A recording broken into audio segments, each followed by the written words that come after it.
Parang panduloko sa bansa natin. Pinaiikot-ikot lang tayo. Tama na. Tumatakbo!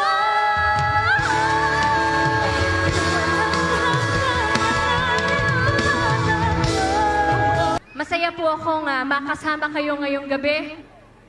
Di naman po lingid sa kalaman natin na napakaraming nangyayaring kaguluhan,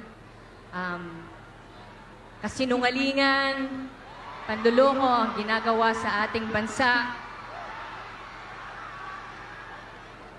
Let us all be reminded na kayo, don't want to put the pressure on you.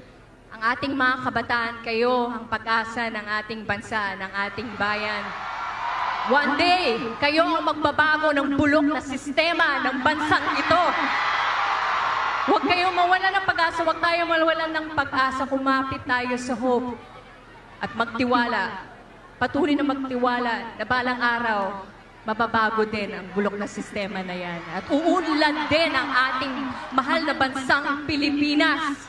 Hindi na natin kailangang umalis ng bansa para makapaghanap ng magandang trabaho dahil nandito na lahat ng oportunidad. Patuloy natin ipagdasal ang ating bansa.